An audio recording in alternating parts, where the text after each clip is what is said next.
Hello and good morning, everyone. Welcome to this week's new episode of Breakfast with Boom. I'm your host, Mr. BoomStick XL. And ladies and gentlemen, we have an incredible hot button topic show for you today. I mean, listen, it's going to be Brazil, because we have more information coming out. I was able to scan through the documents, and man, let me tell you something, folks. It appears that they really did their due diligence to learn about market share and how Sony has had for over 2 decades its thumb on top of the industry as being first place.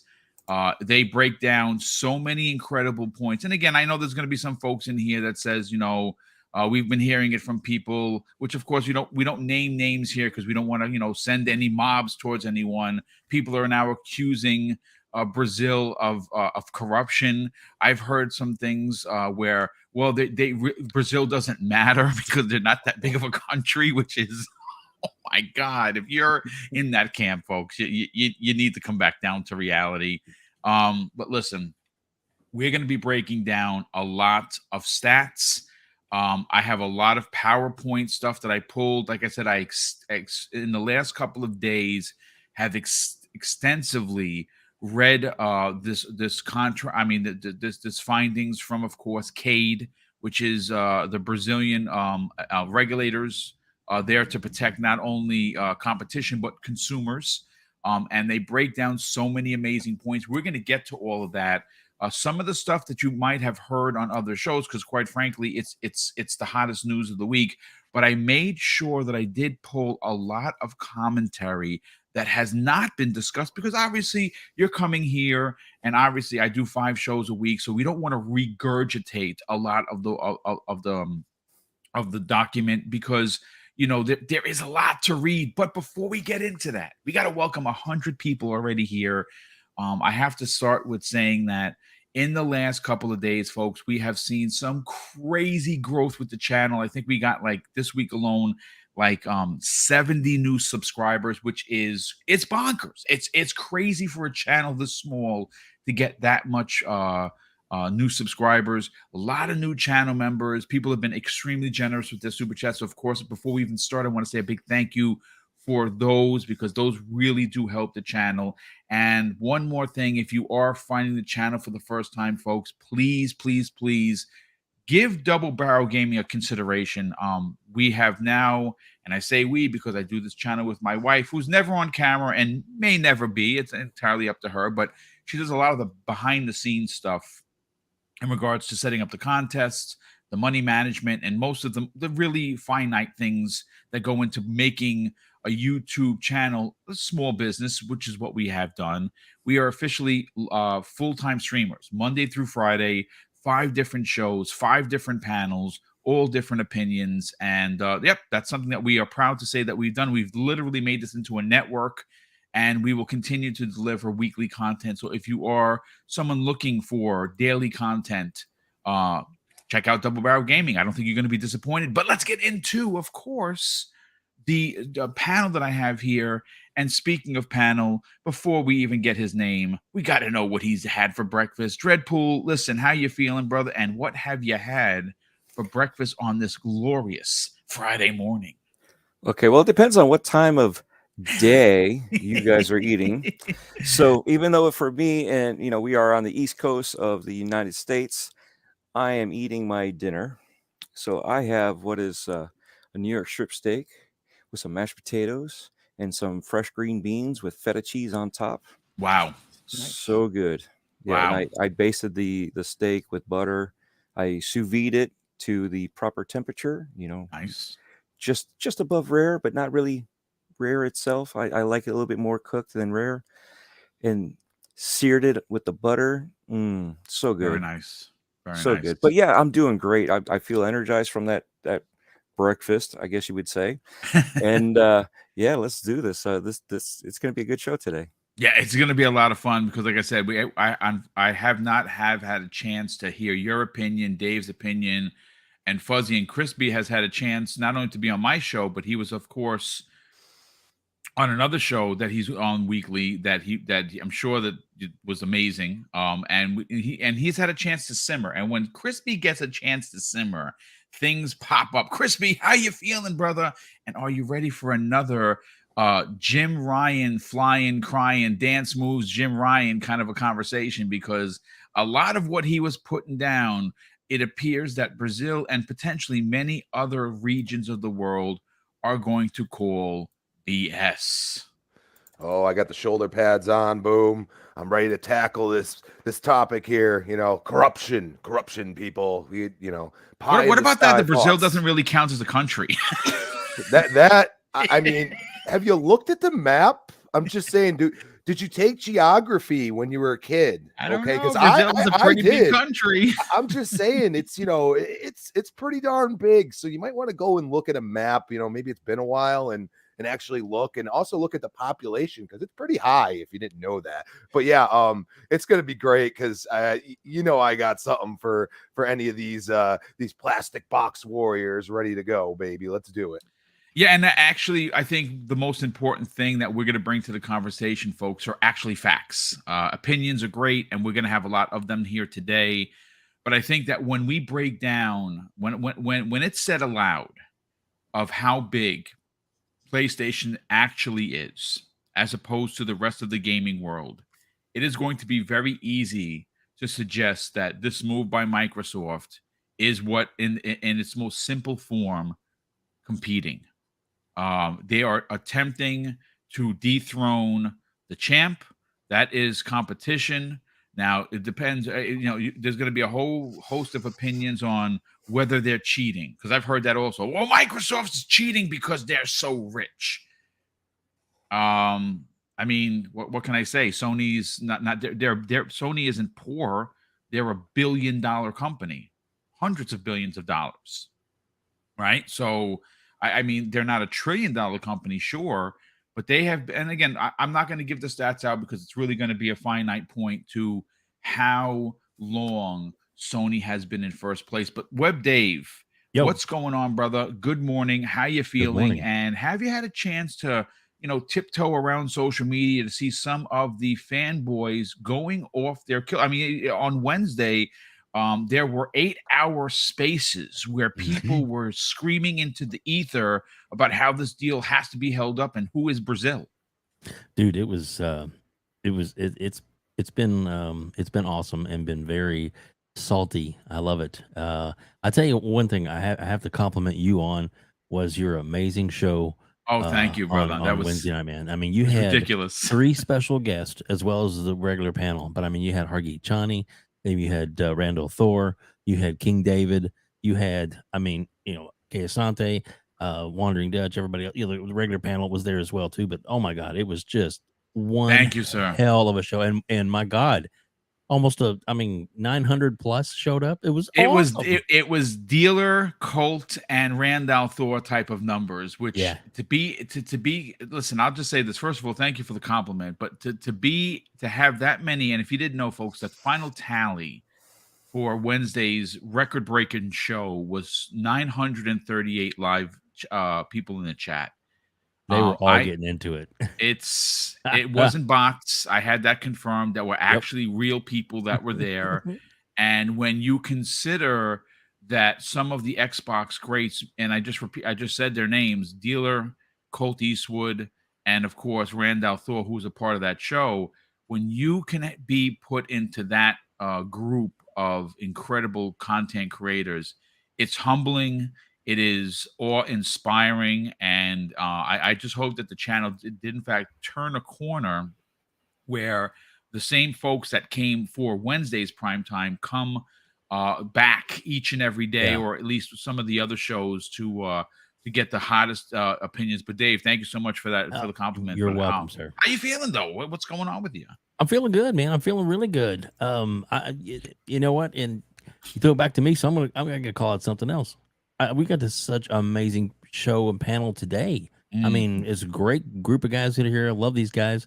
And then in the chat, I mean, we got like Toolman 55, we got Tim the Sorcerer, we got Tellus Ray, We got, oh my gosh, look at all this great ones that are here all the time. Yes. Kingfish and we got Cammy and AP and just so many more that are here. And it's just good to have everybody here, man, and enjoying this great content. And why are they here, Boom?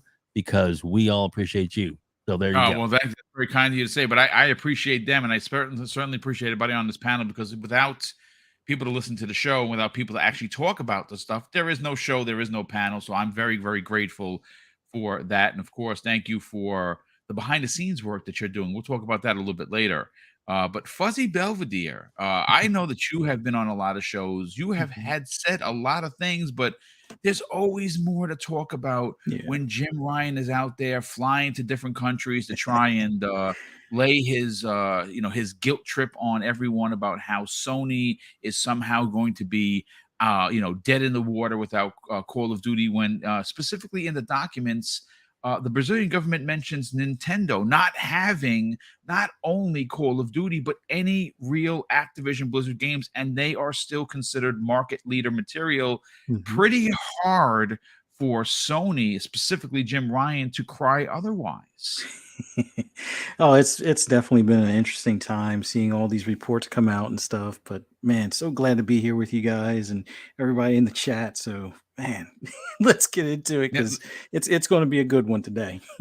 Yes, indeed. And before we get any further, let's welcome in the two super chats that have come in early and often. Sith Lord, good friend of the program, drops a $2 super chat and says, "Excited for Redfall late March next year. Can't wait." Yeah, that's the new rumor. We'll be talking about that next week. I want to talk to a couple of connections that I do have to see whether or not that how true it is. But it looks like Redfall will be releasing at the end of March of next year, and that is a great way for Xbox to start off their onslaught of games for first party. We also have Raiden Blade, generous friend of the program, drops a £2 super chat and says, "Hello, Mr. Brazilian Boom and panel." Yes, that's right. I am now officially Brazilian, according to some, because I agree with them. And DJ Birdo DOS drops a very generous $5 super chat and says, "Breakfast with Boom. Let's get the coffee," which I had this morning, "going for all the all of the fire coming from the panel and chat. Dreadpool, my brother from another, crispy bullets." Indeed, brother. Well, thank you so much for that, and definitely appreciate the kind words. But listen, folks, let's get into it now. Before we go into what Brazil said, one of the things that I wanted to talk about that many people, unfortunately, like myself, were written shows around, had to at the last minute pivot. Like a lot, like it's basically we're the news. You write these shows, or at least I write these shows, and then something happens, and that's what happened Wednesday. Like literally 3 minutes before the show started, I'm changing the thumbnail, I'm changing everything, I'm changing the hashtags. It's because you want more people to turn in, and it turns out that whatever I did, it worked, because we had over 900 people on Wednesday. I do want to talk about something that occurred, that a lot of people were kind of taking a step back. They didn't understand. They've never seen anything quite like this. And what am I talking about? Well, Microsoft launched a website breaking down what the benefits of Microsoft having Activision Blizzard join first party. And they had PowerPoint slides. They had a breakdown of the gaming space as a whole, going back as far as I believe 1994, when PlayStation first started, through now. It was a very colorful graphic, broke down everything about where the industry has gone.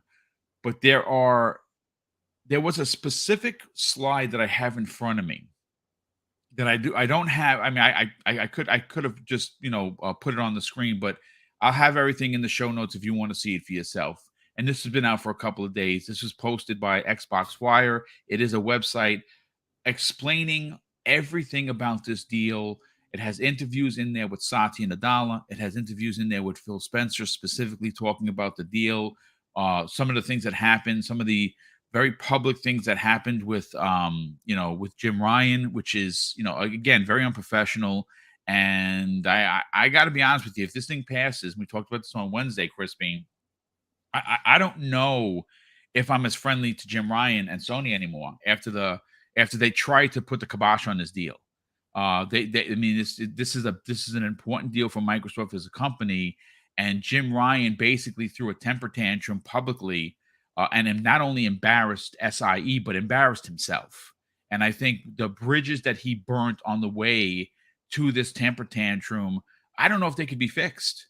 I think that there is no going to be at least for me, because like I said, everyone knows me. What you see is what you get with me, right? I have the handout for everybody. Even if you slap my hand, it's okay. At least I tried. But what Jim did and what he continues to do is incredibly wrong. And I'm going to tell you why it's wrong. But we're going to get to that in a moment, because the mere fact that Sony has had a closed fist market grab for over 20 years, folks, and the fact that that grab is now starting to loosen a little bit, it's not good. But here is what one of the PowerPoint slides had to say. Benefits of Xbox and Activision Blizzard. Now, this is where it goes. It has 3 different categories. I want to break it down. Then I'm going to give it to the panel and let them digest it and let them go crazy on it. The first one says benefits for players. Very simply, it says more games on more devices, including Xbox, PlayStation, phones, and online. Choice in how and where people buy games with subscriptions and one-off purchase options. For 95% of gamers who play on phones, alternatives to gaming offerings from the other dominant mobile platforms will now be available. Second category, benefit for game creators. More ways to get games in front of more players through support, investment, and better access to gamers. Better revenue and fair marketplace rules through our App Store principles. Greater flexibility in payment systems and the experience they provide their fans. Now, this is where it gets good. Benefits for the gaming industry. More competition in mobile, where a couple of big players currently dominate the market. Greater competition in traditional gaming, where Sony and Nintendo will remain the biggest. Emphasis on positive workplace culture and increased local investment from Microsoft in studios and creative ecosystems around the world. So this broad stroke not only covers gamers, but it also covers people that make video games, but more importantly, the actual developers that will be working for Microsoft. Specifically speaking about the Activision situation. We know that Activision and Blizzard had a whole mess of trouble, a lot of class action lawsuits, a lot of people let go illegally, right? And now Microsoft is you can call it, hey, Microsoft's going to be the white knight here, and they're going to swing in and they're going to change everything. Folks, they're the first entity in the history of gaming to allow unions. They're welcoming in the unions. They have been officially backed by the biggest union in this country. With that said, and the information that we currently have, which we'll break down on the second half of the show regarding what Brazil had to say, pretty hard for anyone to suggest that this deal isn't good. I'm going to go first to Crispy on this, because Crispy, I know you have a lot to say. What were your thoughts with this newly launched website, breaking it down for anyone who wants to learn about what they're going to do once this deal is done? Do you think this was the right move for Xbox? I mean, being transparent is always the right move, in my opinion. It's one of those things where you think about, how do they present this, this to the public? And, at the same time, I don't know if some of this stuff would have came out immediately if Sony didn't go and, just go crazy and like, well, we're going all over the world and this isn't right. And, it's actually pretty funny, as we get into the rest of the show, because it's just it's like ironic and just, you know, an oxymoron. And it's like, dude, like, come on, man. But, you know, Microsoft at this point probably said, okay, well, we got a lot of regulators looking at this. We got, you know, our competition is complaining about it. Let's just throw this out there. So not only can these regulators go look at, you know, these facts and, you know, probably do their own research and confirm them themselves, but also the public can look at, you know, our points and what we're actually thinking of doing, rather than just, you know, having some hearsay and some things that, you know, some people will say this and that. No, let's put it all out there and, you know, let the public do what they do and form their opinions. And the funniest thing is we haven't heard a lot of people on the other side of this, you know, bringing this up. Like, basically they're ignoring it. And that's because they're all facts. I mean, you know, having competition allows us to get better deals, to get better games. You know, still to this day, you know, Microsoft is always reeling with the Microsoft Edge. You know what I mean? Because Chrome just absolutely destroys it. I use Chrome. You know what I mean? Chrome is better, in my opinion. You know what I mean? So do I. Yeah. And Edge, and, you know, think of how long Microsoft, you know, Internet Explorer, and even before that, like, just think about all the years, and they still haven't got it right. And because of competition, they're continuously trying to get it right. Well, Sony hasn't had enough competition. This is them laying this out. You also can look at PC and say Steam is the dominant force there. You know what I mean? So as they reel out PC Game Pass more and more with even more PC games, that's why they rebranded it, in my opinion. They don't want people to think they're exactly the same thing, although you can get Ultimate and pay the extra $5 and you can play whatever you want if you have a PC on there. You know what I mean? So having a little competition there won't hurt. And then the mobile market, I mean, you could say what you want, but I believe Tencent's one of the biggest there.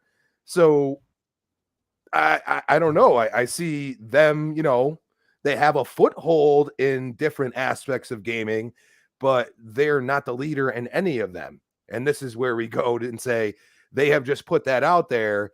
And like I said, people are going to ignore this because it doesn't fit their narrative. So, you know, that's a good point. I'm actually glad that you did say that, because I really want you to kind of to put the screws to that point.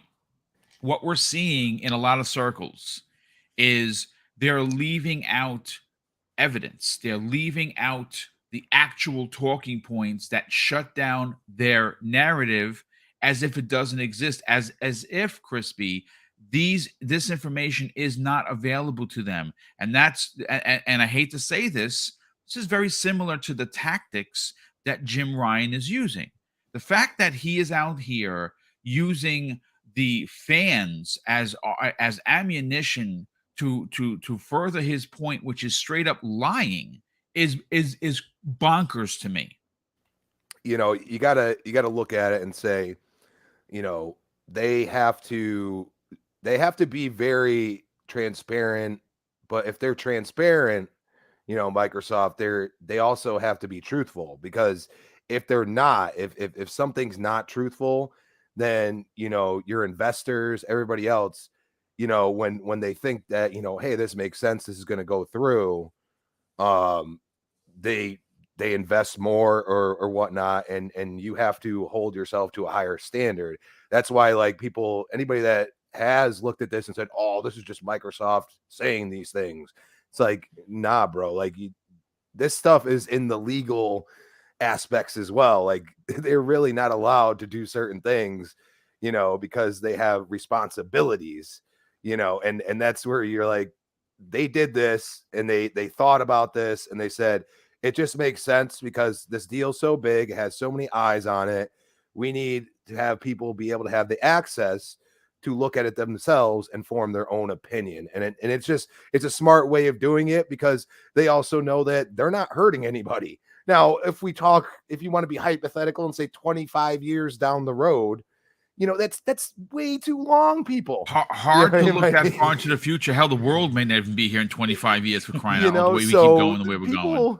People need to relax. Like, you know, you can only look at these things with like a small microscope right now, you know, five years out at the most. Like, it really, and right now, like, regardless of this happening or not, Sony for the next 5 years is still going to be the market leader. I mean, we're talking Xbox going to have to start selling 2-to-1, which I just don't see. You know what I mean? Now, is it going to be competitive even more now? Or is Xbox could possibly win all of next year if all these games come out? Sure.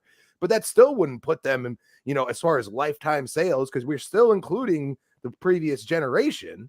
Which what I we mean? will get into, and it's pretty eye-opening, to be honest with you. So, and you have to look at it and say, Microsoft had choices. They could either shut their mouth or they could have put this out there and let people do their thing, and I, like I said, seems from the other side, now a lot of people are bringing this up, which is quite funny.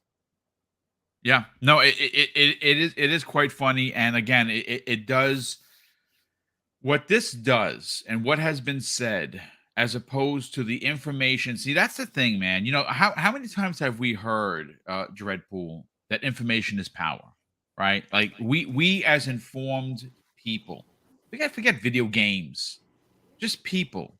If we are properly informed, if you do your due diligence as a consumer, as someone who's a voter, as someone that's going to apply for a job, if you do your due diligence, it's unlikely, though it can still happen, that you're going to be broadsided by something you didn't see coming because you have been prepared for it. Well, Microsoft must have felt the type of way where people were getting the wrong idea of how big this deal was, and they came up with this website and they put all of these facts and points out there for anyone that all they have to do is click. One click brings up everything. You had to take your little pointer finger and just scroll. That's what you have to do. You just scroll. Dread, hearing what Crispy had to say, hearing my opening monologue, what are your thoughts on this newly launched website as a way to educate people, potentially regulators, but of course the gaming public, which is what this is about? Maybe maybe Microsoft wants to educate PlayStation gamers. Maybe some PlayStation gamers are only looking through the keyhole rather than looking at the broader picture of it. What are your thoughts on what they did? Smart move or not? Well, let's see. What is the narrative? Right? The narrative is Microsoft is bad. Microsoft That is very true. Yes. Right? Xbox has no games, this, and that. They're just going to ruin everything. And that's, everybody's changing the narrative of what's going on. And it's detracting from what the reality is. The reality is Microsoft is trying to make a purchase that can affect them positively and negatively, depending on how this goes. And it's a big deal for them because it's a lot of money at stake. And they have to do something with it too. So, they're doing something more than just, oh, we'll do this little thing here and, appease the taxes. And, so how can we work our money? How can we get our money to work for us better so we can save from taxes? So there's always alternative things that we have to remember, that there's other things in the background that we don't know of. And this is one of those things. They had money that they were going to get taxed on if they didn't spend it. So they found a spot that they could spend it and save, right? So that way they can save their investments and put more into it. And it's a double whammy, if not a triple whammy, that not only do they do this, they get a not a studio, but a whole company, right? A huge triple AAA publisher. It's a triple threat, basically. Yeah. Oh, absolutely. Yes, 100%. Yeah. I mean, you're getting mobile, you're getting PC, and you're getting console. Exactly. So when you're doing that, it's like, okay, well, you got somebody that's going to, to the public. You got the rest of the, content creators, if you want to call them that, or influencers, which I don't know how they can even hold that kind of power, but they're manipulating the subject. They're manipulating the whole issue here. It's not just Crying Ryan, right? So it's what is it now? I changed it to Jim Crying Lion Rat Ryan, because that's all he's been doing. He's going there to the boards and he's saying this, and this, and it's going to affect us. And as you could see, they're like, look, how many times do we have to put it out there? We said it with Phil. We said it with Satya. We've put all this out there, and people are taking snippets and not giving the whole picture. And they're like, look, here is the full list, right? And this is the other funny thing, right? When a company sells, and they're not allowed to tell their employees what's going to happen. That, I don't buy this house because you might not have a job tomorrow, right? And then the people that are buying are also not allowed to say, hey, we're buying this company, because it might have influence on stocks. It might have influence on other things, right? But in this case, because it's so weird that this has become such a public thing that, everybody's ratting each other out, of like, oh, well, now you made this public. Well, now that you've made it public, but you lied about this, I'm making it public too. I'm making this public, and they're going back and forth with this pissing match, and unfortunately, it's their livelihood. It's not their total livelihood, but it's part of their livelihood that they're messing with. So they got to get it out there. Here is all the information, one stop, one shop. Here you go. You can't be misled about anything. Here it is. And as Crispy said, transparency is key as long as they're truthful, right? And that's the problem, is Jim hasn't been truthful. He's been lying about things, hence the crying rat Ryan. So when you have all this stuff, and I'm not saying that Xbox or Microsoft has done everything right in the first place. They haven't, and they fumbled over themselves too. But at least now they have a cohesive plan on this is what's going on. This, and it's publicly out there, so you can read it and make your own assumptions and decisions from there. And that's all. Something that needed to be done. Unfortunately, it shouldn't have had to be done, but it is what it is. There's so much public opinion when it comes to social media now. Back in the day, it just happened, and all of a sudden we found out, and it was a shock to the world that so and so bought somebody. Now you find out about it in your local EGM that was 3 months behind in the yeah, exactly. the news when you get the news, you're so far behind that it really doesn't affect you that much, But that's the thing. This is everything is in the here and now. And like I said, we're being misled by other people. At least now, here is everything that they're saying, as long as they're truthful. And Microsoft has been cornered by many regulators before about Microsoft's practices. So they know now, in order for us to be competitive better, we can't be as cutthroat as we used to be. The whole Apple and Microsoft fight was always cutthroat between the two of them. Yep. And Apple is doing that same stuff right now with Google, right? And as well as Microsoft with Google. This is the first ever on a phone. No, it's the first time ever on an iPhone. It's been 2 years on the Android phone. You see what I'm saying? There's these things that you manipulate on how the narrative comes out. And Microsoft is trying to nip all that in the bud. And it is what it is. It's silly that it has to get to this point, but at the same time, we need to hold them to what they say. If they say that and change their mind, they have to have a reason as to why they changed their mind. And I will go back to VR on Xbox One X. They changed their mind, and everybody's like, oh, they lied to us. No, they didn't. They wanted it to be there, and then they made a change because, in their opinion, it wouldn't be feasible to do that, and they backed away from it. And they haven't really talked about it ever since. Because they don't think the investment is too high and the rewards are too low. Correct, and it's risk not, and reward, very simple. Exactly, and it's not ready yet for them to take that risk. And that's this reward here is well enough for them to take that risk. And now somebody's going in there crying about it and lying to the regulators about all this, and they've had enough. You turn the other cheek enough times, eventually you're going to turn around and go back and face them and take them out. It's just going to be one of those things. And this is what they're doing. Yet again, they're being very strategic with what they're doing. And that's the way, you have to be that way. You can't just go out there and just slap stuff around. And that's what it seems like a lot of people are doing. They're slapping stuff around, throwing out their narratives, and trying to get the normies as well as people that are well informed to be misinformed. Yep, and misinformation is what Sony hopes is going to happen to regulators, and unfortunately, it appeared, Dreadpool, that happened in a lot of the first looks that will not happen in the second looks. And this is what happened with Brazil. They gave it a second look because of the size of the deal. And once they were done doing their due diligence and proper investigation, they ruled with Microsoft. And we're going to break down those numbers both from Brazil, where Sony is currently the market leader there as well, as to the world market leader and how far Sony has had, Sony has a grip hold on the entire industry. But before we do that, we have to get Web Dave's opinion and Fuzzy.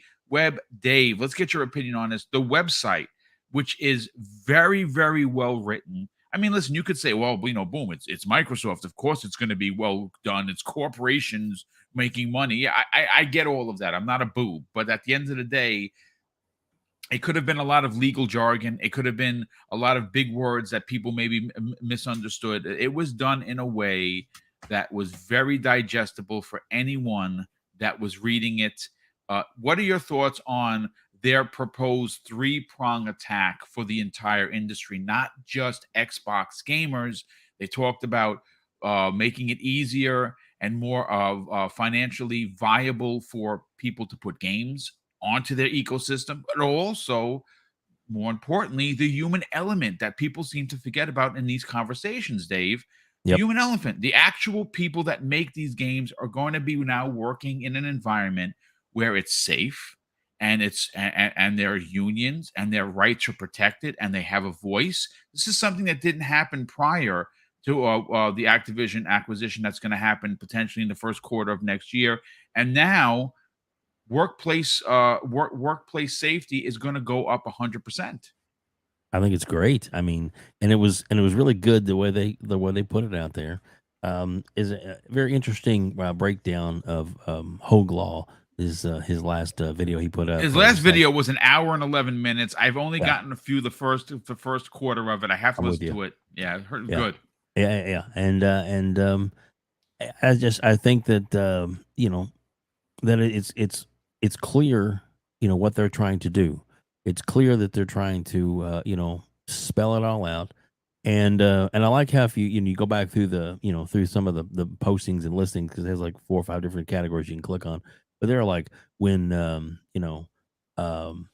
Phil first started talking about it, and his comments, all the comments and stuff that were made are put in there for you to easily see. Yes. So it's like, you can't like, well, I didn't say that, oh yeah, well, here's where they said it. Here's where they, here's what they were talking about, so because a lot of people are, like you said, leaving out important parts when they try and retweet or try and highlight their narrative. And obviously the Brazilian board was like, saw through all that, and they're like, it's just not happening. We get it. We understand. And like Dreadpool said, the lion, and Crispy too, the lion that Jim's doing, it doesn't make him look good. It really doesn't.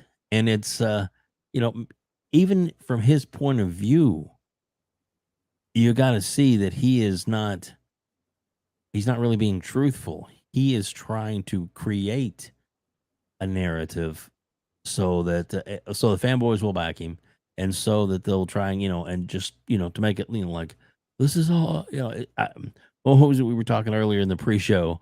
It's like some of the fanboys, and I'm not trying to I mean, I know we have fans on both sides. I get that, but it's like, it's not like God and family to them. It's it's Sony, God, Jim Ryan, family. But in some circles, I think Jim Ryan might actually beat out God, but I mean that's subjective in some of these lunacy circles that are running around social media, which is quite scary. But please continue, sir. It is.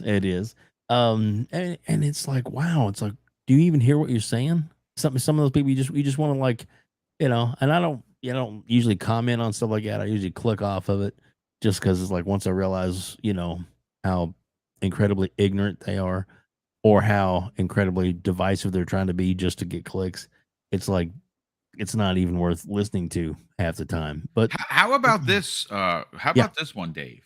Mm-hmm. Call of Duty will become trash once Xbox becomes the ownership, because look at Halo. How about Oh, that of one? course, of course. Yeah. Well, because the people that make Call of Duty now, I mean, they're still going to be there, and of course, they're all going to take a holiday, and they're not going to put any effort into it anymore. Being they're going to take pride in their work, Nope. because I mean, because it's going to be so easy on them now. There's going to be a kickback and it's vacations every day, and no, these people have a job, they have pride. They're going to continue to work hard to make sure there's a great product out there. Halo is its own thing, and it has its own issues, and so this isn't about Halo. This is about Call of Duty. This is about the biggest video game for like the last 10 years repeatedly. And like I said, last year it was the number 1 and the number 3 best selling game profitability for Sony, and they're scared, because that income. But it's not that they can't generate it. That's clearly what they're saying, and the Brazilian board said, it's a matter of, you might have to work at it, but it's there for you. But they've been relying on it, and a lot of good points on your show the other night where people were King were saying that, they're probably trying to get these other things in the works, and they're just trying to hold off or get other things going so that when the 3 years or whatever is up, that they're in a decent position, you know. But I don't know. It just came across as is just not it's just Jim is just literally, trying his best to get things the right way. But like you said, the people like you said, they're like, Call of Duty is going down, Xbox is going to destroy the franchise. Um, it's like, do you listen to yourselves? If it had gone the other way, then it'd be like, well, now Call of Duty can become the greatest game of all time now that Sony's got it. I mean, that's exactly what they would have done. So that's cool. And someday when they miss playing their Call of Duty or they want to go to it and they have to go to Xbox or PC or whatever to play it, welcome home. So Indeed, and again, if this interests you, like if the real finite details of this document that was put out there by Brazil interest you, it's readily available for everyone to read. If you have the time, the patience, and you really, like I said, if you really want to know their thoughts, it's a lot to read through. But I think it's again, as someone that covers this on a daily basis, I find it absolutely intriguing, especially when you look at the simplistic points Jim Ryan and SIE have been trying to make regarding this deal and simplifying how PlayStation good, Xbox bad. And yeah. that's how they broke it down. And Well, listen, I'll tell you, if anybody really wants to get into it, they should watch your Thursday night show that you had on. oh, thank you, I mean, brother. because you guys like over 2 hours, Yeah. and I mean, yes, there's a lot of fun and some banter, which that makes it entertaining. But you guys really broke it down, and everybody had incredibly good points. And there's a lot of things that I didn't even think of that were like made you think. Like I said, K.A.D.E and Everborn on Saturdays, the Circle podcast is going to be quite Yeah, interesting. looking The forward back to and that as forth. well. Yeah, Yep. yeah. I'm looking forward to many shows in the coming days because I love hearing other opinions. I think when you have a vast amount of educated opinions, it makes the topic or the subject matter even more digestible, but more importantly, fun to listen to because you get a chance to hear both good and bad points about it. But listen, Fuzzy Belvedere, I want to get your opinion on this. I have yet to hear you utter a word of the Brazilian document, which we will, of course, get into momentarily. And of course, will re-roll this to have you talk about that first. But I do want to get your point on Microsoft making this website, putting all of this information in one very, very easy place to just one click. You're in, scroll, pick what you want. Everything is there. You have quotes. You have PowerPoint documents. You have actual interviews where you can sit and listen to. Was this the right move? And for Microsoft.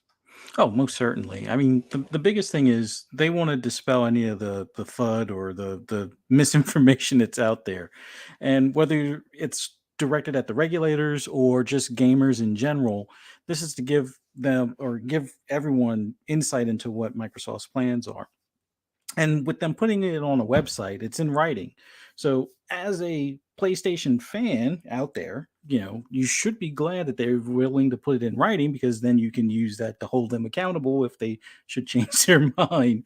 But in the grand scheme of things, this was a great way for them to get ahead of, Jim Ryan doing his world tour. Oh, it's not fair, tour type of deal. But it I think that website clearly shows their seriousness on making it more accessible for gamers in general, as far as regardless of the platform, you more than likely already have a device that will be able to access the games.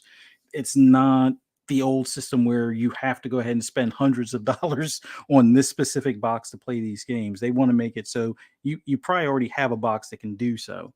So all of the explanations that they put in there, it's great for the regulators, because we all know they're not gamers. They're just people in public office that might catch a news story here and there, but in the grand scheme of things, this will at least give them better material when they come to the table, whether that involves concessions or not for like what coming from the FTC or CMA, we'll see. But clearly Brazil, like you guys had stated earlier, they did their homework, and they looked at this with a microscope basically, and went over documents, went over the industry positions of some of the key players, and basically told Sony, get your stuff together, just stop this crying, go back, get have a meeting, come up with an idea, and get back to work. As far as if you want to maintain your first spot, you're going to have to work for it. Now you now have genuine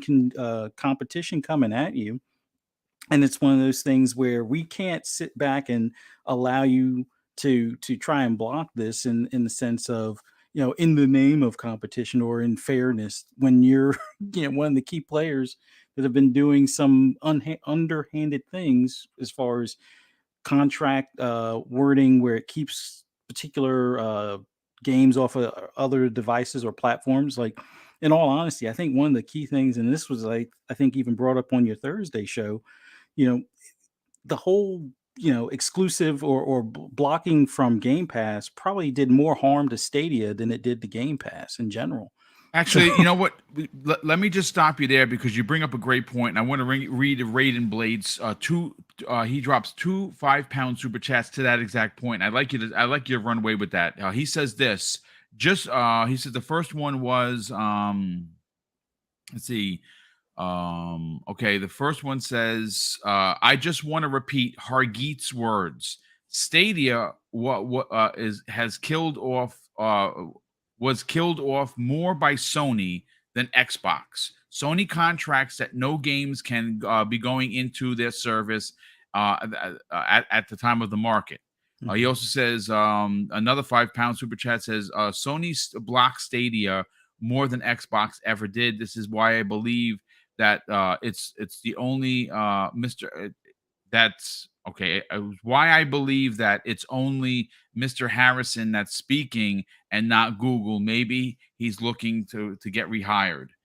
That I don't know. I don't know if I would hire him personally. Everywhere that guy goes, he destroys what he touches. But to that point, to Raiden Blade's point, please continue.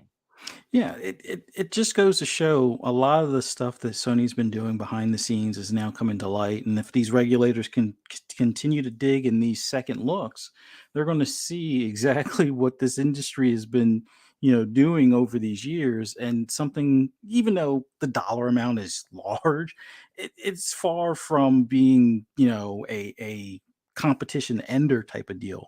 But the stuff that Sony's been doing is definitely harmed, Sega in the past. It's definitely harmed Google.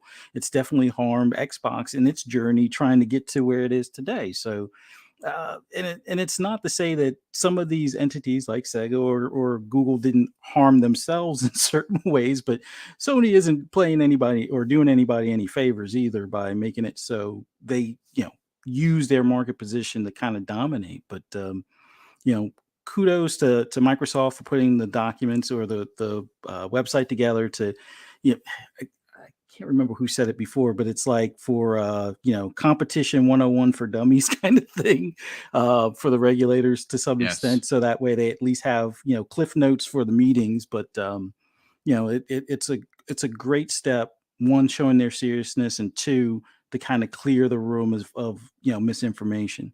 And then kudos to Brazil for doing their homework. And people want to say, "Oh, corruption," and they're not a real country. It's like, come on, Yeah, really? Like, pretty pathetic. if you're going to console war to the point where you're going to turn on anybody that's against your platform, you probably should find a different hobby, or just play more games and ignore it. Instead of saying things like Brazil's not a country or the corruption, it's like, have we looked at news lately and politicians here in the States? I mean, I'm not saying we're all corrupt or all politicians are corrupt, but it's like there's a lot of that stuff going Basically, on. don't throw stones is what you're saying. Exactly. So, yeah, I think for those that are concerned or opposed to this, acquisition, you might as well just stay off social media, close your eyes, put the blinders on, thumbs in ears kind of thing, because when this goes through, I don't want to see your meltdowns. I mean, they'll be entertaining, but I really don't want to see grown men cry, or grown-ups in general crying over their platform. But it is what it is. It's going to be a thing. It is going to be a thing. There's going to be 24-hour spaces being held, for the fact that, and that's the thing that's interesting. Again, we're not going to so much talk about it today. It is a question I'm trying to figure out the angle of Microsoft at this point. And what am I talking about, folks? Well, Jim spat in the face of Phil Spencer and Microsoft when he said that the 3-year extension was not adequate enough for Sony, not adequate for PlayStation and its gamers. I kind of wonder what happens now with that 3-year deal. Does Jim tuck his tail between his legs and ask for the 3-year extension, which is only going to get him the game on the console? I have a feeling that the cross-play tax is going to have to be removed. That's another thing that Sony charges people, whether you know that or not. If you want cross-play on PlayStation with other entities like PC and Xbox, they charge those publishers / developers what is called a cross-play tax. This is on the heels of a $50 increase on the console, $10 upgrade fee for games from PlayStation 4 to PlayStation 5. It says that what they have done to remain the market leader has been egregious. And that this is where we're gonna shift over to some of those PowerPoint documents that I have in front of me from the Brazilian CADE approval of the $68.7 billion Activision Blizzard deal, and I have those in front of me, folks. And it's there's a lot to get into here, and a lot of this comes the way of one of the documents that were first put out there by Benji Sales, and it was basically very, very quick synopsis of their findings, and it was listed 1 through 6, and it's number 5 that I think that most gamers found to be more tantalizing than pretty much anything. Like I said, if you really want to look and read through the lines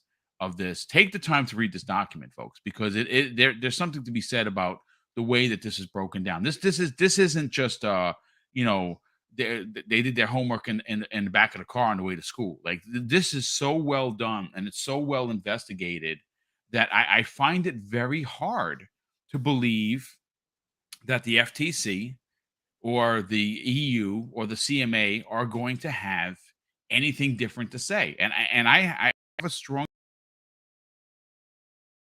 we're hearing like Hoglaw, who's times more educated than I am in this.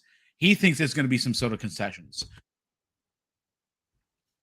After reading the documents and the findings from Brazil, I find it hard that Microsoft would take any concessions at this point, considering the marketplace lead that Sony has, and we'll break that down momentarily. But I want to reread for you folks article number 5 on the start of the document. And of course, not that I have to say it again, this is the Brazilian CADE document that has been making the rounds. This is what it said for, and I'm going to read actually 4 and 5, and then I'm going to get into the numbers. It says this: with regard to the possibility of closing down downstream markets, the analysis pointed out that despite the relevance and popularity, Activision Blizzard's games, in particular to Call of Duty, would not be essential assets to the performance of Microsoft's current and potential competitors in the console and digital game distribution markets. And it said in parentheses, considering in the latter both digital stores and multiple game subscription services for PC and consoles.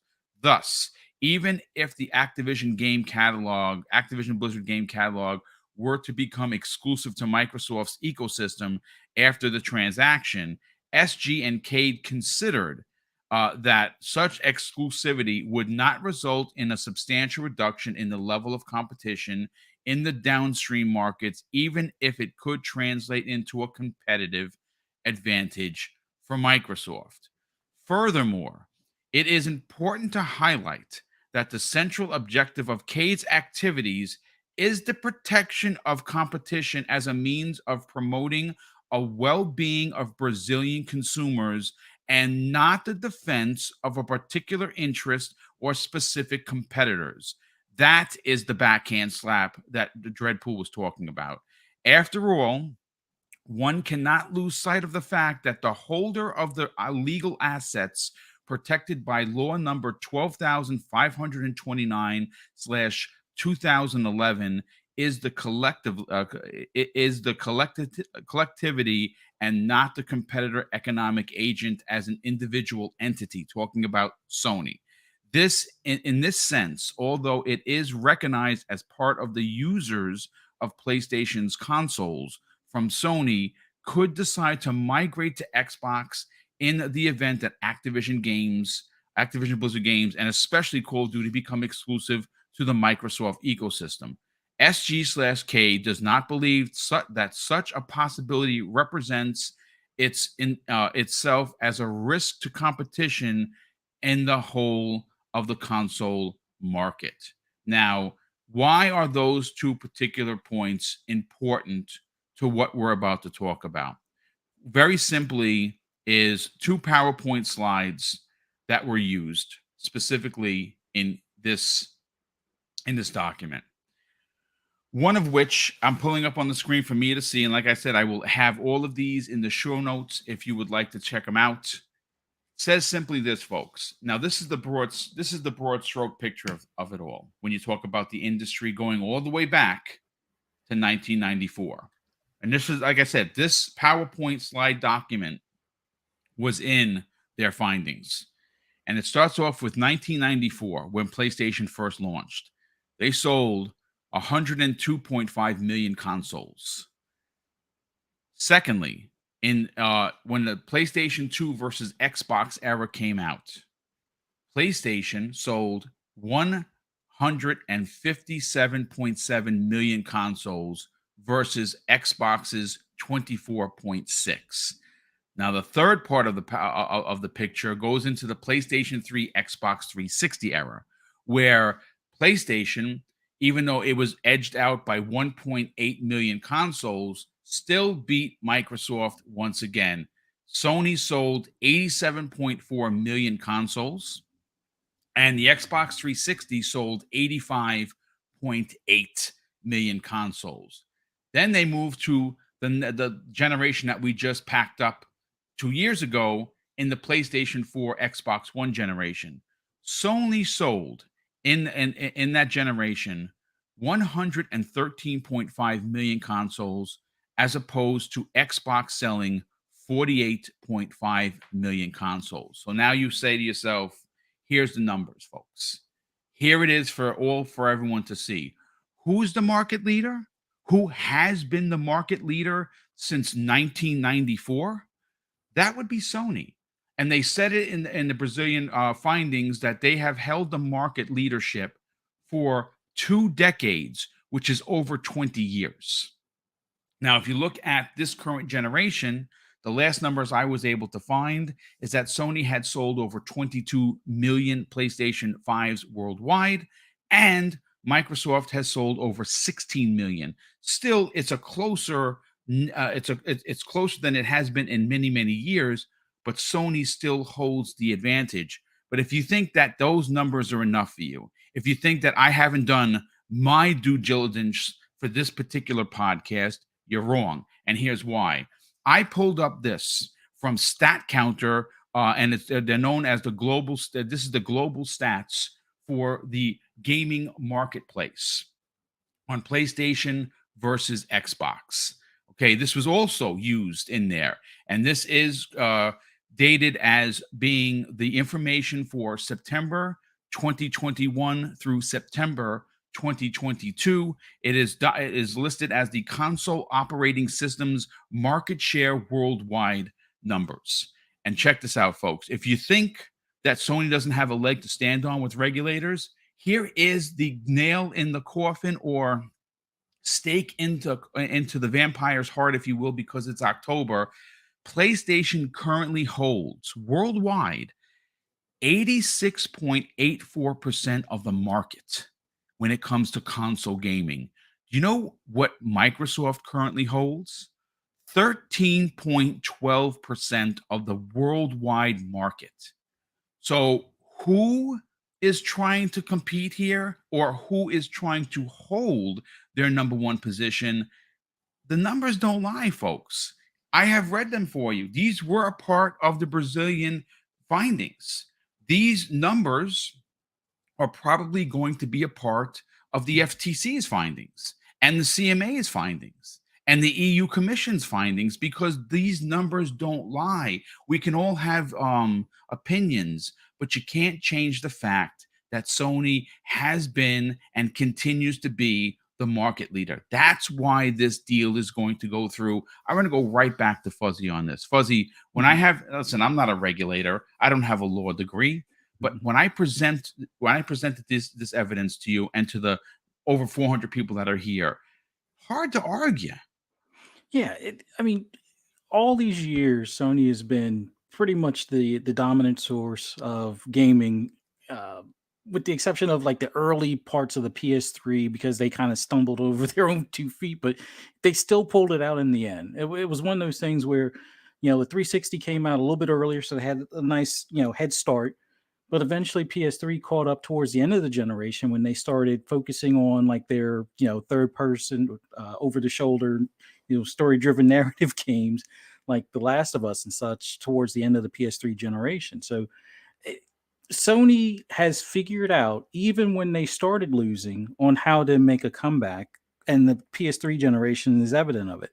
So for them to, try and cry about, this deal, so the competition from Microsoft this go around is unsurmountable, or at least that's what they're trying to make it seem like. They've already shown that they can answer the call of competition when really pushed, against when it comes to somebody that's actually competing against them, which 360 did a very good job of. So it's going to be hard for regulators to, say, oh, Microsoft, the big $1 trillion company, you're bullying PlayStation. Clearly PlayStation's been doing the bullying, at least in this particular area. Like, there's certain things that Microsoft dominates. Like when it comes to PC software, as far as operating systems, that's their bread and butter. That's where they dominate. Now, they are also a very large player in the cloud space, but they're not dominant because there's other big players out there, much like Amazon and Google. But when it comes to gaming, it's much like when you look at when they try to get into the MP3 player segment or the cell phone segment. They just didn't hold their own in comparison to other players, whether they be larger or smaller players at that given time. So Sony has to be able to figure out what they've done over these years to kind of maintain their position, and see what the future holds, and try to prepare for that. And that's what Sony needs to do. The regulators themselves don't need to, help Sony. I mean, I know some people still have that outlook of like, oh, too big to fail, give Sony a bailout. No, they don't need it at this point in time. They're still the market leader, even though the numbers are tighter this generation than they were last gen.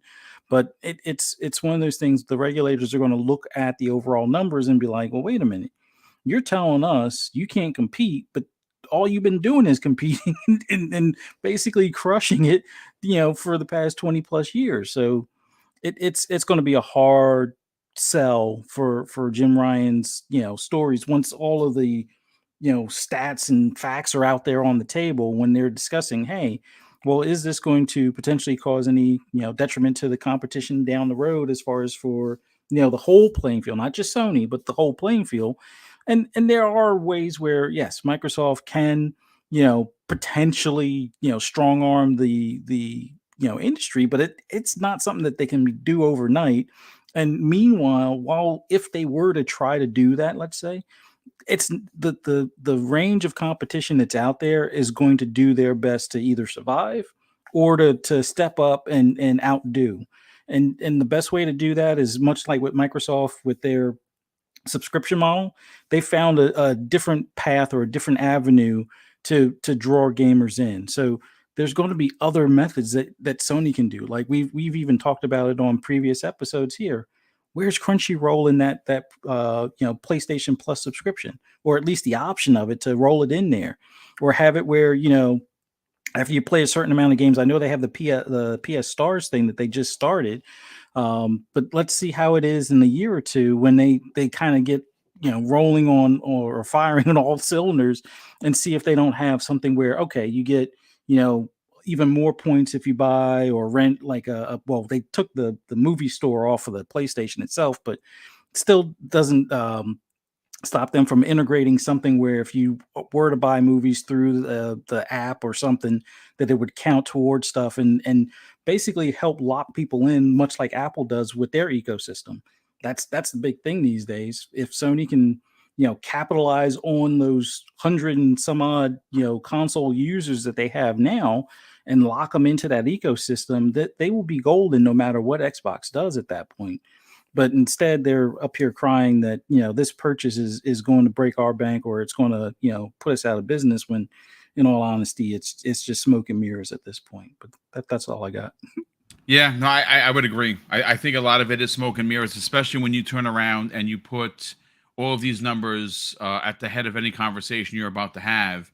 It's hard to imagine someone that has been the market leader for over 20 years all of a sudden falling to pieces. Now, granted, I've said this before. I think the reason why Sony finds themselves in this bit of a pickle, if you will, is because they have sat on their hands, meaning that they have let dormant IPs remain dormant. IPs that people have been asking for, like SOCOM, for instance. I think it's safe to assume that if SOCOM was given to one of their very, very capable first-party studios, they could, in fact, make something magical. I would even dare say is that if you now that you are the owners of Bungie, one of the best makers when it comes to first-person shooters, why not take a small team? However big that team is, you can, what's small to you? Is it 20? Is it 30? Is it 50? Is it 100? I don't know, but I know that they're very talented and they're very, very good at making shooters. Why not task Bungie, who obviously their history speaks volumes. They started with Halo, and they've moved their way to Destiny, and Destiny is as popular as it's ever been. Why not give them SOCOM and let them go and make this games as a service SOCOM, which everyone has been asking for, including myself. Now, whether they change that and make it first person, or they bring it and they remain traditional, and I prefer it being third person as it was in the PlayStation 2 era. But there's your answer, Crispy. I mean, Fuzzy. There's your answer. And speaking of Crispy, let's bring you into the conversation, Crispy. You've had a lot of information that you were able to digest here, and I broke it down in a way where the numbers are just put out there for everyone. There's no fugazi. There's no smoke and mirrors here. The numbers are the numbers. Sony has been in the lead for 20 plus years. They continue to be in the lead currently. Competition is not going to be skewed in any way. What it's going to do with this deal is force Sony to do better. Instead of sitting on their hands and sitting on their IPs that they have, classic boatloads of IPs that they could. I mean, Joe, Mr. Badbit, who's a part of the show for many, many years, said this may force Sony to be weird again. And when they were weird, they did really good things. What are your thoughts on the numbers that someone like myself, who's just simply a podcaster, were putting out there for people to check out, and some of the numbers that even the Brazilian government used in their findings? How does the CMA and the FTC and the EU actually even challenge that? I mean, it's all laid out there. They can do their own fact checks about it, but it's right in front of you. It's hilarious because that's where the narratives have been changing on Twitter. Let's go to this, let's go to that. Let's say Brazil's Microsoft and Brazil are like in cahoots and all that stuff, which is hilarious. So let's enlighten people for a second. If you're off of that narrative that because 2 years ago they did a partnership or whatever with Brazil, that this is the reason why it passed. Well, why are you even arguing anymore? Because the FTC is America and they have a huge cyber defense contract with Microsoft. So if we're going off your logic, guess what? It's going to go through easily. And besides that, which it cracks me up because people just say things and then they don't look at what the actual, facts are, which over 80%. And you brought this to my attention because I'm going to be honest with you. I didn't go through every single piece of any documentation. I take my little snippets and I look at it and I say, whatever. Brazil said, we see you, PlayStation. We see how you're acting. You're acting like, your little Red Riding Hood when really you're the big bad wolf. And, they have, you got to look at it from a gamer, from my perspective. I have been gaming forever. And I felt at a certain point in time, I had no choice but to move over to PlayStation because they absolutely destroyed Sega. Okay. They just absolutely lame-basted them. It was one of those things like you walk into Blockbuster and you're like, man, I've already played every game that the Sega Saturn has, and look at the entire aisle behind me that has PlayStation 2 games. I'm like, I have no choice. And that's the competition part of it. Think about it. So they didn't care enough back then. It wasn't transparent enough, but it was clear if you were a gamer, and especially if you had a Blockbuster membership, of what was going on. And trust me, when the original Xbox came out, it was the same deal. It just so happens that Microsoft didn't give up. Now, Sega been in it for way, as long as you would think. And they just said, you know what, we're going to just make games. And it was a smart move because they couldn't compete. So where's the sympathy for that? Nintendo, I mean, when the Wii U came out, we thought Nintendo was done. Did we not? And this is after coming off of the Wii, which was just huge. It was great. So all these companies have different things. The one constant is that Sony has been the market leader. Okay. Revenue 2 decades, wise, dude. 2 decades, Crispy. And this is where you go and say the reason why Sony's so nervous is because they know that multiplayer and games as a service is the new big thing. Okay.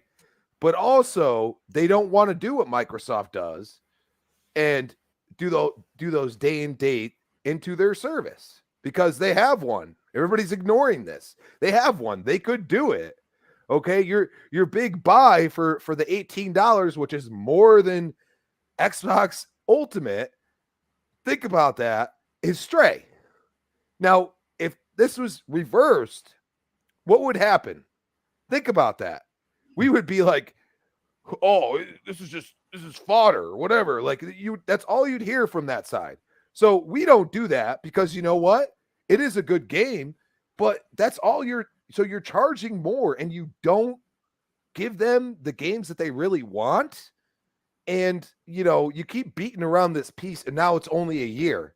I mean, just release the games on PC. You'll make more money. We don't want Sony to go away, but we want them to have competition. And we're not talking about Nintendo because Nintendo care less. You could look at it out of all things. If we're talking about console market, Nintendo does not have any Activision games. And you're going to tell me that they are still technically the most sold console. Now, they're probably not the market leader because they don't have the infrastructure on the software side to actually, gain revenue from certain things, especially like microtransactions, far less than probably both companies. You know what I mean? It's just, you have all these consoles out there, you sell your software, which is just the game itself, and you sell it at full price even years after. Yeah, you're going to make money. You're going to make enough money to survive, but that doesn't mean that they're competing with Xbox and Sony. But how does Nintendo have nothing to say about this? You know why Nintendo has nothing to say about this? Because they look at this and say, we've played ball with Microsoft. We got Cuphead on there. We got Ori. We got games that, we never thought we would have. Xbox is at least saying, hey, we'll help you out when those software ends, because that's where the disconnect is. Sony is a hardware company. They are not a software company, yet they're still making money off of software. They make the great games they make, and they have the microtransactions. Look at Gran Turismo, okay? But at the same time, you look at Xbox, and Xbox has always been a software company. You know what I mean? And they have, instead of throwing away the multiplayer and the games as a service, they have enveloped it, and they give you a reason. You pay the $15, and yeah, you could buy a skin and stuff like that. They make sure that at least they're exclusives. There's really no competitive advantage when it's like person to person. You know what I mean? It's all about the skins, how you look, everything else. You know what I mean? And you've had those IPs, PlayStation. It's called competition. Well, guess what? You're nervous that Call of Duty, your main multiplayer shooter game, is possibly going to get taken off, especially after the way you've been acting. I'm sorry if they did it and they said, you know what, that 3-year contract, that's ripped up, we're done. You know what I mean? I would be all for that at this point. I'm not. You know what? Listen, folks, I don't like being petty, crispy, but I like what you're putting down. I'm gonna be honest. I'm just saying, dude. You know what? They gave you the opportunity. You could have just shut your mouth, just like Nintendo been doing the whole time. This could potentially affect them, but they're looking at it like, we're good. Like we don't mind having, developers that make games for Microsoft on our platform. We don't mind that. Sony, on the other hand, is like, nah, heck nah. You know what I mean? It has to be like this contractual, like, oh, okay, we look at Deathloop. We just got that. Like we weren't complaining. We were like, hey, this happened. Like they honored the contract. There's no big deal. You know what I mean? These are the things that, you see one company. Sony wouldn't do that. If Sony bought Bethesda, they wouldn't do that. Okay. Dude, that would have immediately been sucked up and said, hey, listen, the only place you can play is PlayStation. Not even on PC. It'd be just PlayStation. They would say, screw 6 feet under. You're going 12 feet under. We're done.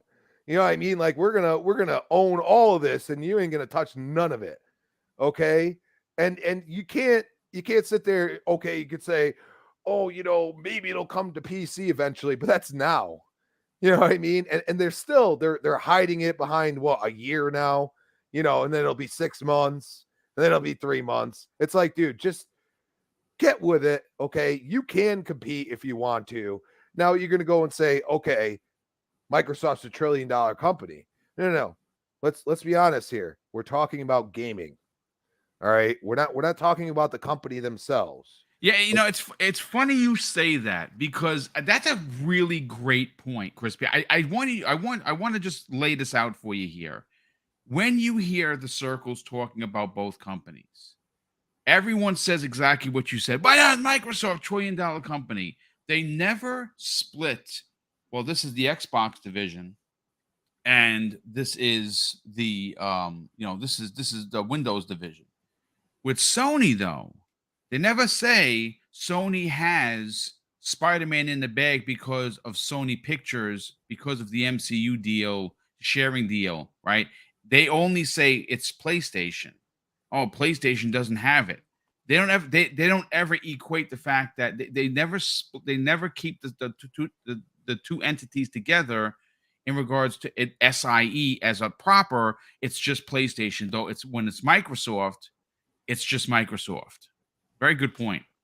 I mean, you got to look at it and you got to say, these regulators, this competition is about the gaming space. This is not about, you're not going to see Sony come out with a competitor to Microsoft Word or Outlook or, Windows. Like, it's never going to happen, and you have competitors in that space for Microsoft, but we're not talking about that. We are talking about gaming. And you have the market leader still to this day who has destroyed companies. Okay. Absolutely murdered them. And you could tell me that's not true. You are just lying to yourself. All right. They have done this forever. It is time, because you know what? Microsoft said enough's enough. When Satya said we are investing, when they put this out there, when they started with Bethesda, we said this is going to turn into a boulder. It's going to be like you're making a snowman, and all of a sudden the snow is just bigger than you, and it's just like, wow, I mean, what did we create? And that is the point. Like, Sony did this to themselves, and they are still the market leader. And until they're not, there's no argument. And right now, we're not even close. It's not even in the same realm.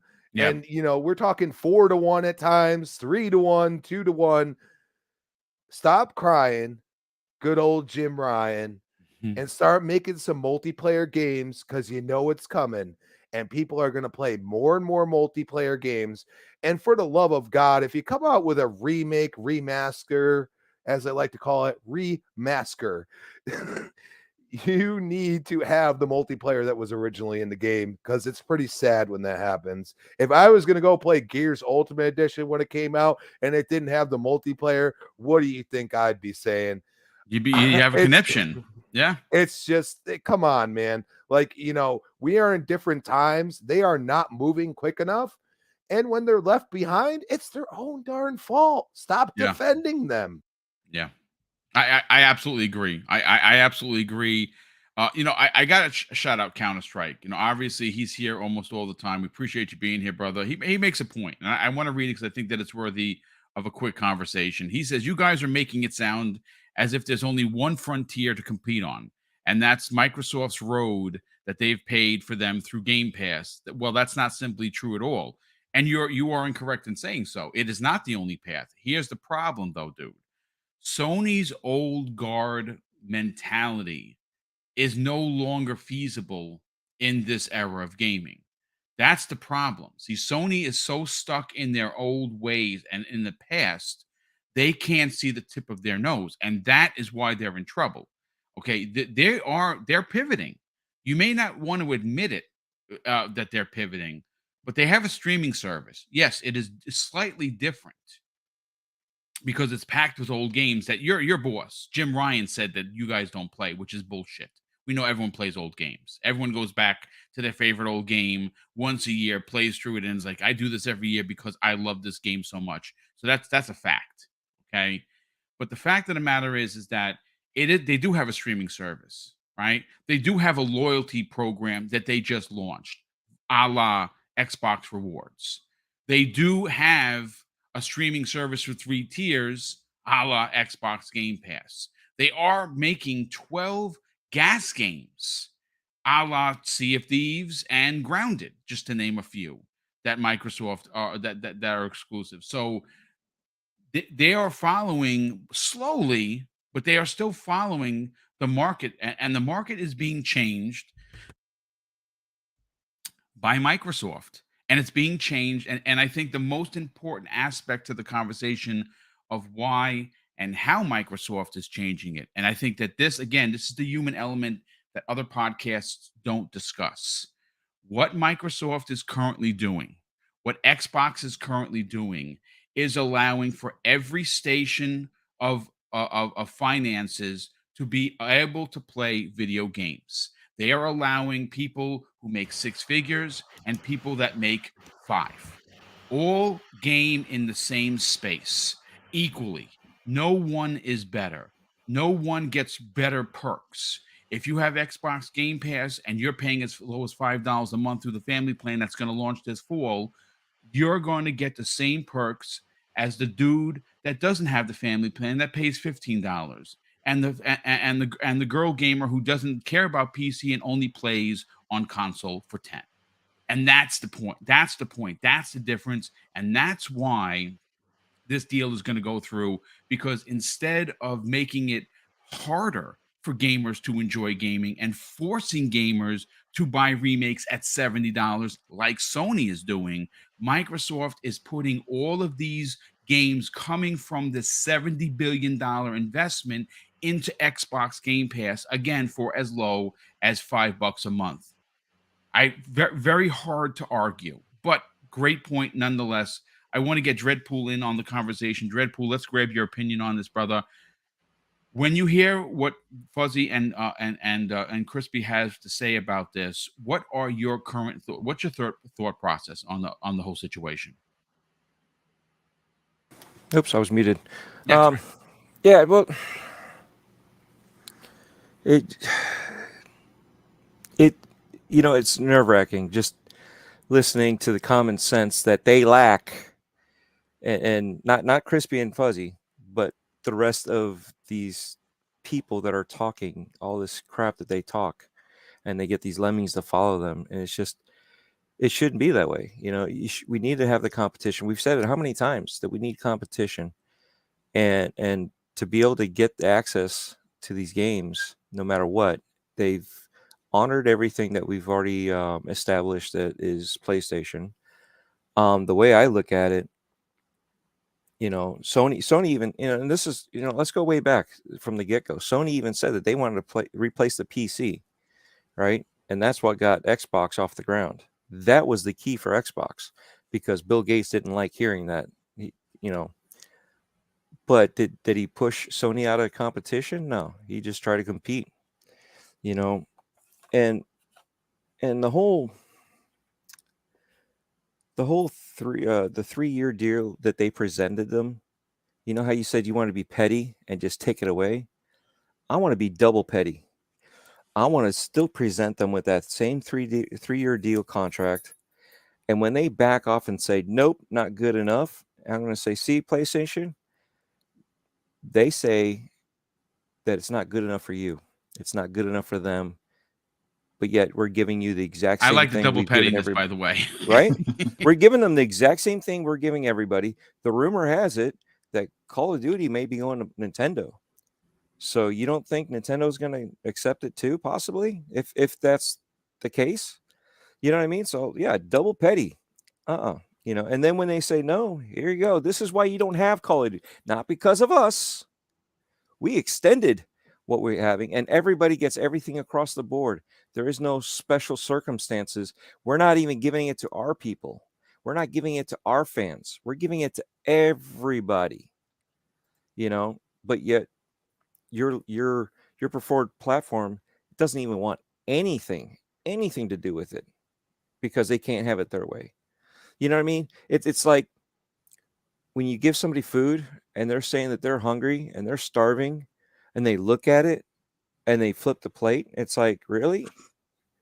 I didn't have anything to give you, but I found something that I'm not eating. I mean, not that I wouldn't eat it. It's just something that I was going to eat, and I figured I'd share it, but yet you're going to turn your nose up on it. That makes no sense. Why would you do that? And this is the same situation, but it is what it is. Yeah, no, I agree. I absolutely agree. Like I said, we everyone has given excellent points regarding what the Brazilian government has said I think there's a lot to be said about what Sony is currently doing to their own fan base. They've put themselves in a corner, in my opinion. Like I said, not having day-and-date games is something that they might not be able to afford.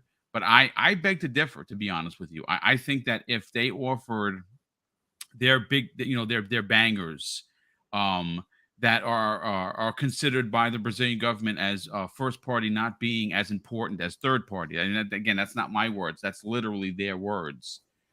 They could find a way to offset some of the cost by having their very dedicated fan base show up and pay $18 a month, or of course $120 a year, and do what Microsoft is doing. Now, again, there's going to be some people out there that says, well, they can't afford to do it. And I don't know about that. Sony's SIE's biggest moneymaker is PlayStation. They make a lot of money. They make a lot of money. They're getting an extra $50 now, an extra 10 or 20, depending on who they ask. nickel and dime the hell out of the fan base. Yeah. It's just preposterous what they do, and then what they continue to get away with. No one challenges on it because they're the big bad Sony. I disagree with that 1,000%. But I do want to get Web Dave. But Web Dave, before we get to your brother, I got to catch up with some of these super chats. And then if you have anything else you want to add, Dred, we'll come right back to you. Highlander 001 drops a $5 super chat and says, "Good morning, Mr. Boom. Great panel. Every time Jim Ryan opens his mouth, Sony's stock goes down. Their legal department cannot be happy with Jim Ryan." Yeah, their stock is tumbling. It has been tumbling since this announcement, and they are literally, I think it's 43% down year over year since this announcement on their stock. It's crazy how much they're down. It's bonkers. Raiden Blade drops an additional $5 super chat and says, "CADE response is making the CMA look like trash. Let's see how much the CMA becomes. How much CMA becomes in line with CADE and Saudi Arabia, as both haven't made a request to Xbox, a second request." Yeah, I mean, it's the facts are there, folks. Everything is there for you to read for yourself, and you've heard us talk about this at nauseum to some extent, and you've heard other podcasts talk about it. Listen, I'm not I don't have a law degree, but just based on what I'm seeing, being just using common sense, I don't think Sony has a leg to stand on. I just really don't. Raiden Blade drops an additional £2 super chat and says, "Wait, well, that makes Sony a monopoly according to stats." Well, they do have 87% of the market. It's crazy, like how much of the market they actually have. Libra X CHF drops a $5 super chat and says, "Is it also plausible or possible that Sony aren't afraid that if this deal goes through, then it could normalize unionizations in the industry, costing them even more money?" I mean, that's definitely a possibility. I mean, Microsoft is opening the door for something that has been closed and not even thought about for years. I mean, there's been many entities trying to get unions into the gaming space, where you see, like, for instance, unions hold a massive vocal point in filming, right? Like, everyone that is an actor or an actress, whether that be physical or voiceovers, they're part of a union, and that union fights for them for working conditions and hours of working, and of course the most important thing, pay.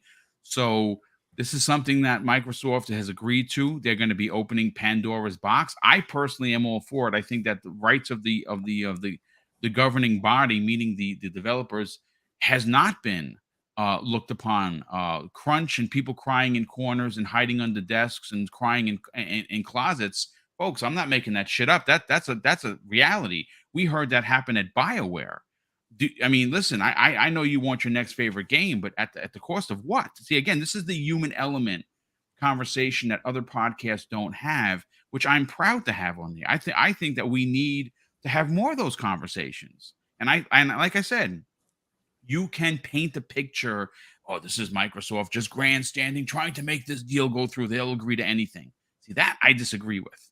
I think they're not going to agree to everything. And I think that the concessions, which we're going to get to momentarily, which I'm going to ask everybody on the panel what you think the concessions will be, or if Microsoft will allow for any at this point.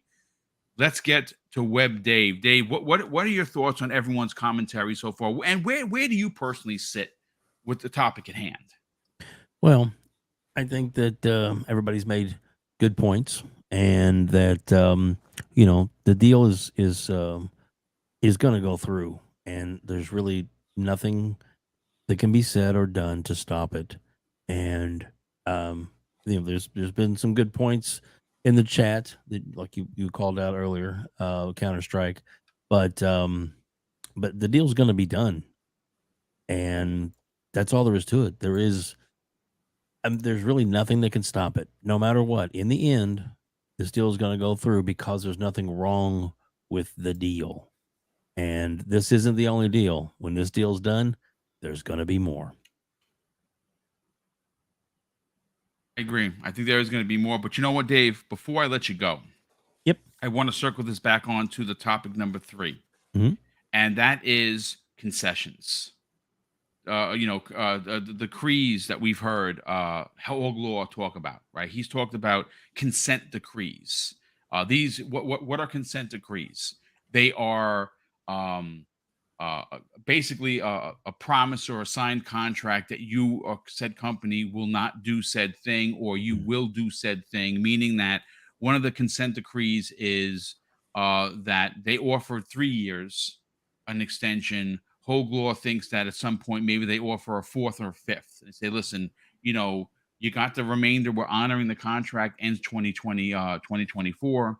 Well, because this deal is so big, and because they are who they are, and they're making these complaints, maybe the governing bodies like the CMA or the FTC turn around and say, listen, we're going to pass the deal, but we want this particular consent decree, meaning that you'll give them an additional, as opposed to the 3 you offered, because you already offered 3. We want an additional 2, making it 5, bringing it to year whatever. And it's up to Microsoft at that point to say, yeah, sure, we don't care. We were going to keep it on there anyway. My question to the panel, my question to the chat, we got over 515 people here, which is magnificent on a Friday morning. Dave, I pose this question to you. After reading the Brazilian findings, is it in Microsoft's best interest to say, no, we're not giving any consent decrees here because they're the market leader and have been for 2 decades. We're just competing. Do you give anything to Sony at this point? Well, what they've already put out on the plate, what Microsoft offered, which was the additional 3 years of content parity, to me was a clear sign that, like, they're saying, here's what we're going to do. This was basically their offer before they even got hit up with anything. So they put that out there. Sony has said that they don't feel that it's enough. Why do they not think it's enough? Because Sony most likely wants something in there that's going to say that it can't come to Game Pass day and date for at least a year, if not longer. This is what I say to Sony. Yeah, that's it. Let me get the middle finger. I want to make sure that was correct. No, I'm not saying it's going to. I'm just saying that that's probably what Sony is going to want. That if that appears in a dissent decree from any of the outstanding, Microsoft's going to push back and say no, we're not going to do it, and then they'll either counter or they'll be taken to court, because Microsoft will go to court and say that what we've offered so far we think is a fair, above and beyond what we need to. Now, if they come at him with something simple like another year of just content parity, or maybe 2 years more to make it 5 total, after the deal that's already in place is done, Sony or Microsoft might just say, okay, because this just gets it going and everything's done, and we can work with it because we're going to have it on Game Pass and we're going to eat your lunch anyway, and it's going to be ours. and that's just all there is to it. So yes, I could see them doing that, but as far as if they try and put anything else in there, like the off Game Pass or outrageous type, extended years, it's not going to fly. And Microsoft will sue, and Microsoft will win, and Indeed. this will be done. And then they may not have to give any concessions if they try and push them too far. That's all I'm saying. Yep. Yeah, that's good point. Great point, as a matter of fact. Listen, Crispy, let's get your opinion on this. Do you think Microsoft, after the findings of both Saudi Arabia and Brazil, do you think that they have enough in their corner to not have any decrees outside of the 3 years they've just offered? I'm gonna null and void in far as, because everybody's gonna bring up the CMA. It's the FTC. That's who's gonna matter. Their findings are what the EU and the CMA are gonna use. Regardless of your thought process, when it's an American company, it's gonna be the FTC that, what their findings are is what is going to be precedent in Europe and in the UK. So, I mean, once this comes out, and by some people's logic, like I've said before, it should be a done deal, which is funny, because we look at this and we say, this, that, and the other thing. Microsoft at this point has leverage, okay? And I'm not going to count Saudi Arabia because they're trying to invest in the market. They don't want to be, put against anything like that. They don't want to shoot themselves in the foot, as we like to say. So, Brazil is the one that, they did their due diligence. It is out there. You have read it. It is one of those things that you can't deny what they found. And you could say in the pocket with Microsoft or not. These are all facts. They're all facts. You have one company, one single entity that is saying that this isn't right, and they are the market leader. It is like Microsoft complaining about Windows. You know what I'm saying? If somebody bought up something that was going to compete with Windows, Microsoft is going to do their due diligence, and they're going to, try to protect their investors.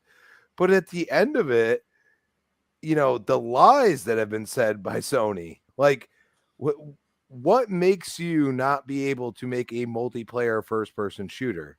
Absolutely nothing, but you not wanting to do it. Okay.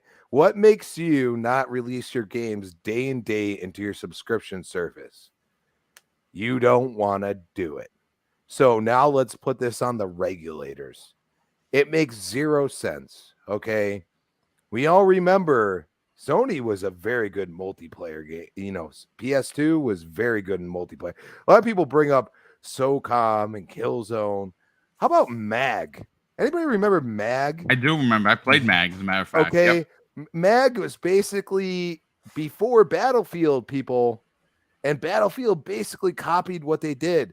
And the problem is the online infrastructure was not capable of running that game. They were so far ahead that they had to step back. They had it was like 50 on 50 or something like that. It was crazy. And the game couldn't run. But that's the ambitious Sony we want. And unfortunately, the way they're acting, charging people more and everything else, only confirms the point that they need some competition. I mean, it's unlogical to think that Sony has a leg to stand on right now. And really, they are shooting themselves in the foot, because instead of focusing on the fact that you could at some point down the road lose Call of Duty and start making a game that can compete with it. Because remember, they said Killzone was the Halo killer. Remember that? That's when Halo was his biggest Call of Duty. A lot of people forget that. Okay. Now you're looking at it and saying, well, we're not even talking about Halo. We're talking about a third party. All right. they decided to purchase the entire company. All right. Which Activision purchased Blizzard. Okay. We're not just talking about one market. Everybody looks at Call of Duty. Well, if you go off gaming consoles, guess what? Nintendo, how do they not have anything to say? The points are just there. And instead of, ignoring them and building your own narrative, use the facts at hand. And you could say, look at subscriptions in general. Netflix was the OG. Netflix started this, really. Gamefly, stuff like that. These were subscription services, okay? But you got it in the mail. And they transitioned. They adapted. And then Netflix, who was going to get bought by Blockbuster, killed Blockbuster. Think about that. So there is a point in time to bring up certain things. But as of now, Sony, you're the market leader. You are standing on 0 legs. Your knees have been taken out.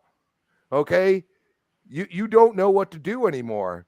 So stop crying, Jim Ryan, and start making some games to compete with this. That is my point. And it's a solid, fantastic point. I have to catch up on some super chats, and we're gonna get Dave. We got yours. We got Chris. We've got to get a Dreadpool in here. We have a super chat coming from Jay Lambert for $5. He says, "Hit that like button, people. This deal will go through with no concessions, based on the simple fact that Microsoft is not number 1 or number 2 in the industry. As a matter of fact, in some places they're number 5." And that's according to Satya Nadella. Mandingo McThickens, one of my favorite names in the community, drops a very generous $5 super chat and says, "With all of these snakish acts by Jimmy Boy, I hope Phil nixes the deal with Sony once the deal is done. Dirty tactics deserve an equal response." I like the pettiness. I got to be honest with you. And Double X Wolverine Double X, who's been a channel member for 1 month, says this. CADE has given Microsoft lawyers enough info to not worry about decrees. I absolutely agree. And Tim the Sorcerer, who's been a channel member for 4 months as well. What's up, brother? He says this: would Sony really want the ABK deal to bounce at this moment? Backlash of the ABK would be harsh, but Satya, with his smirk on Bloomberg, would declare war. I think that Sony has already declared war personally. But Dreadpool, as someone that's seen the business outside of gaming, with your company that you work for, do you see a world where Microsoft signs any decrees that gives Sony power? Like, for instance, the suggestion that Game Pass can't get Call of Duty day and date. Like, that to me sounds like I'm going to sue the shit out of you. The whole Satya smirk, I think already explains it. No, it ain't happening. They're not taking it. They've already been through these type of lawsuits before, right? With Windows, the anti-compete with not with Windows, but with Windows Explorer, because it was packaged in with Windows, so that would be automatically, and I get it. I would be doing the same thing. It's my product. I would wrap up my product together with other products that I present and give it to to the public as a sale item. Here you go. It's part of the thing. It can work. Here you go. And they got screwed on that, so they understand that part of it. And for Sony to come in and try to, see if they can, I don't know if Jim lying crying Rat Ryan can say anything about it and keep it off of Game Pass, or keep it off of this, or keep it off of that with with the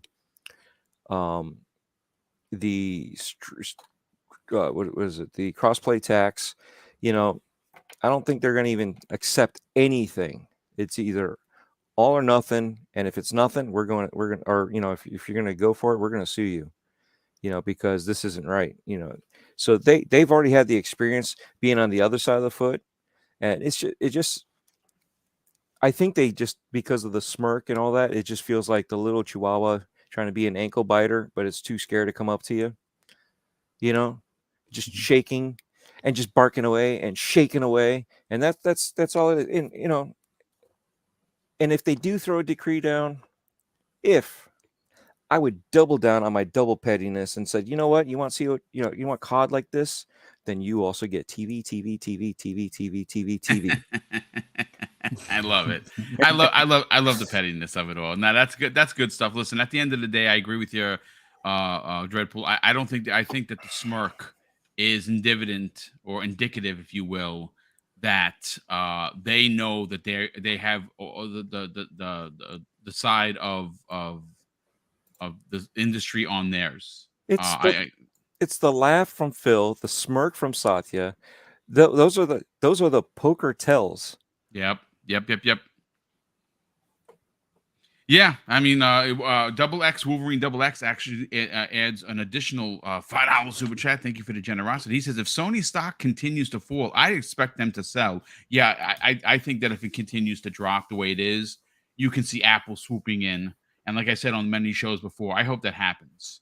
And it's to be petty because I want Spider-Man's rights to revert back to Marvel, so they don't have to pay Sony anything, and that means that eventually a Spider-Man game will in fact release on the Xbox. So that's me just being petty.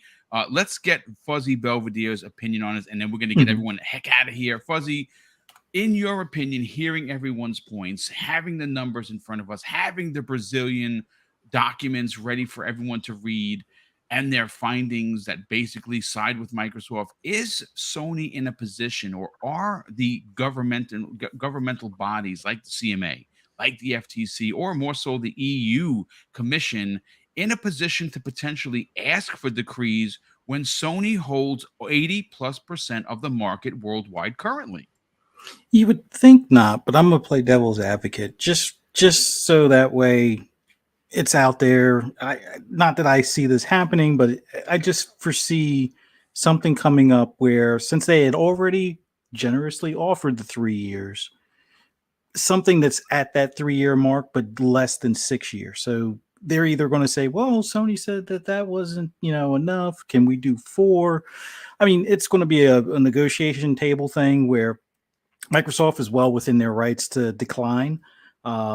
I think it comes down to timing more so than anything. Like if this deal could get done tomorrow with those decrees, honestly, at this very moment, I think they would just go ahead and do it, just so that way they could destroy the holiday season. Yeah. Yes, yeah, and that would be the only real reason to kind of take one for the team kind of thing. Otherwise, they're already committed till June. And their lawyers, even if it has to go to court, could see the type of timing. And in that timing, while they're in court, they could still do the buy. It would just be that they would have more penalties if they should lose, but I doubt that they would. But they could still do the buy before the June deadline that they have internally or that they announce. So I think if they're not worried about the holidays, and it's not like something where this decree will guarantee that everything can go through before the end of November, or actually the mid part of November, before they get to that. I think it was the CMA or the EU. They were saying like March is like March 1st, no later than time. That is, yeah. If they could somehow get something in writing, is like, okay, we'll do 4 years if you all get out of our way, and we can make this close this deal by November, so that way we can put these stickered boxes with Call of Duty included or something on holiday shelves type of deal. But I think that's the only way the decree really kind of goes through. But I foresee the CMA at least bringing it up, and us in the gaming community will probably debate it on Twitter and in podcasts and whatnot. But honestly, the way, not just what Brazil has done, but the way Microsoft's lawyers have kind of prepared the argument, they were being generous. They, got slapped in the face about it. And now it's like, well, if it's not good enough, okay, then nothing then. I don't think they'll be quite that petty, but I would love to see it kind of deal, just so that way, just like Mr. Badbit said, hopefully Sony can go back to being weird or something along those lines, where they bring back a Resistance, they bring back a SOCOM, or a Twisted Metal. Exactly. Yeah. So, Sly Cooper, Jack and Daxter. There's so many IPs that they own that they could bring back, dude. It's crazy. Yeah. So hopefully, let me interject here. And this, and here's the funny part, right? because we're going back and forth with Counter Striker about why does Sony have to make these games? Well, we're not asking for Sony to make these games. We're asking for both sides. How many times have we asked Xbox to bring back the old IPs that they have? We've asked the same thing for Sony. You know, if you want you're talking about competition, we're bringing up games that you have that is not competing because you're not doing anything, and that is your proper competition. Those IPs that you're just sitting on, like SOCOM and other games that we've offered as suggestions that we want to see to come back. Those are the competition that we want to see. We want all companies to be competitive with each other. We don't want like a one-sided, lopsided leader. You know, we want everybody to be neck and neck, because that's the only way we actually get the best games, the best bang for our money. You know, and sorry, but it's just like these little things of why this, and it was right here is a good spot that you guys brought up, so I had to speak up. So No, that was ahead. perfect. Great, I mean, great I point, as totally always. agree. Yeah. Like if you look at PC space for just a moment, there's a lot of like first person shooters in preview, and I would love to see something similar to that come to console, where there is more competition, not just your Call of Duty and not just your Battlefield. You know, give more room to a lot of these smaller developers, as well as even the big developers bringing back some old titles, so that way there's more options, there's more choice, and it will allow the others that are already in the space to innovate. You know, maybe add some of the modes that we see in other games. I mean, look at what Forge and Halo is going to do here shortly, where we're able to, you know, have the tools to make whatever we want, kind of thing. So competition, we benefit, all of us benefit in the end. It's just a matter of if they want to compete, or if they want to, you know, go back into their back catalog. But you know, fingers crossed, I hope they do. Just as someone that's had a PlayStation 3 and had a PlayStation 1, skipped PlayStation 2 for PC, went with a PS3, PS4, and PS5. I want some of these games to come back. Just one of those things. I don't know. That's all I got. No, that's a great point. Real quick, Wolverine Double X drops has been a channel member for a month. Thank you so much for that. He drops an additional $2 super chat and says, "Where's Conker?" Hell, I say, where the hell is Banjo Kazooie? But I'm not going to go on a tangent there, ladies and gentlemen.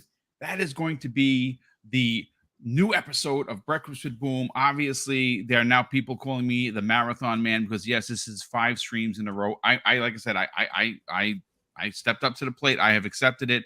We have now become full-time streamers here on YouTube. And I'm already, believe it or not, this morning was already working on next week's shows, because that's what you do when you stream 5 days a week. But that is going to be your new episode. I want to thank all of the 500 plus people that were here. I think we topped out at like 546, which is freaking crazy. If you're new to the channel, please consider subscribing. Hit the bell icon so you know whenever I stream live. And of course, thank you for all the super chats and the comments in the comment section. We definitely appreciate the interaction between everybody. Even if we have different points of views, it's something that we look forward to having a conversation. Let's get to the outros. We'll start first with Web Dave. Dave, sell your brand, brother. What you got going on? More importantly, who you're interviewing, and where can people check that stuff out and reach out to you on social media? Hey, I just want to say thanks to everybody in the chat. It's awesome. It's good. It's lively. And I do even want to say thank you to Counter-Strike, because he is actually he's been civil. He's brought up his points, indeed he has. and we do appreciate you being here. So just wanted you to know that, and hopefully you'll continue to come hang out with us and make your points known, as long as they're like they are now. You know, I should say on a very nice, decent level. That's cool. So yeah, that's the thing too. It's because I want a PlayStation and I want them to succeed, and they've got a lot of great games that are coming out. So I'm looking forward to all that too. But what I've got coming out is in this Monday's episode is going to be Miles Dompierre. Oh, and that's a good one, dude. Boy, it is. Excellent. It is a good one. So yeah, from Windows Central's Gaming. And get ready to check that out. It's going to be a good one. Lots of other great interviews. Every single one of these amazing men on this panel right here are interviewed, and there's a lot of good female interviews as well too. Not to be anything weird there, but it's awesome, man. I've had such great interviews and so lucky to do that.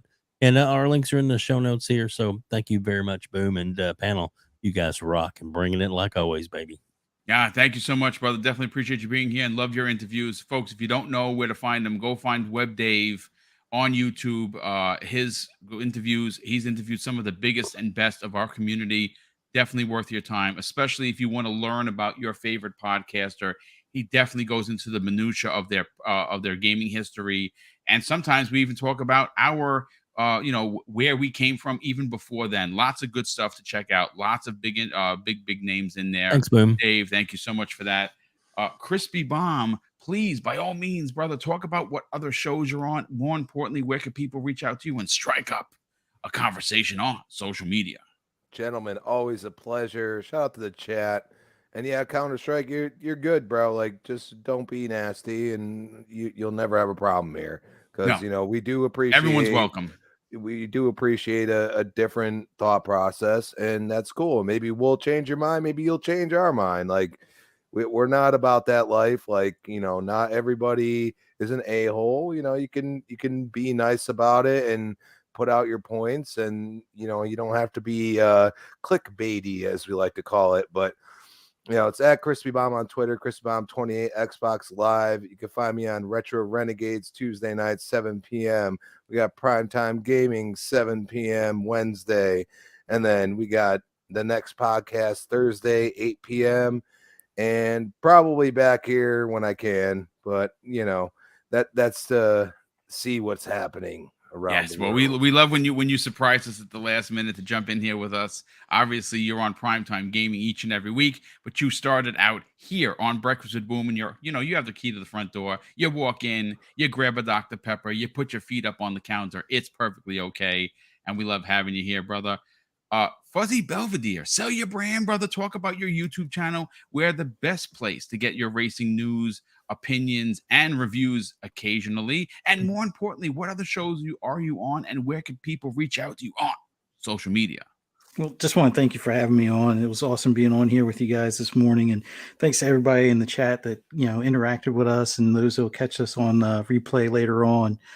Man, I just love doing this stuff. And for anybody that wants to hear my endless rambling on anything gaming related, just follow me on Twitter at fuzzy_Belvedere. Same thing on YouTube, fuzzy_Belvedere. You can also find me later this evening on Xbox Ultimate on Fun Speculations channel at 9 p.m. Eastern Standard Time. Tomorrow on the Shop Podcast on PTK Blam's channel at 9 p.m. Eastern Standard Time. On Monday afternoon or at 12 noon, I'll be on the Xbox lunch break special right here on Double Barrel Gaming, and later that evening on FSP on Fun Speculations channel at 10 p.m. Eastern Standard Time, and then right back here, Breakfast with Boom, 10 a.m. on Fridays. So Brother, thank you so much. Yes, thank you so much for being here. And thank you so much for what you do with the community. And of course, I'm going to bring up Dreadpool's information, read it verbatim, so you get a chance to see and hear all the fun things that he does.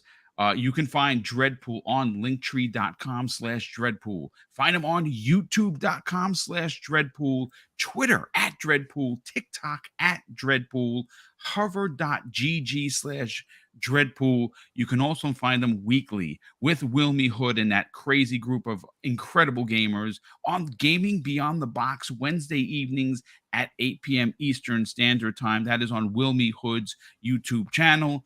And they're coming back with some new, they have a new direction. I believe it's coming back October 19th. Looking forward to seeing what Wilmy and that crew is going to bring new to the table.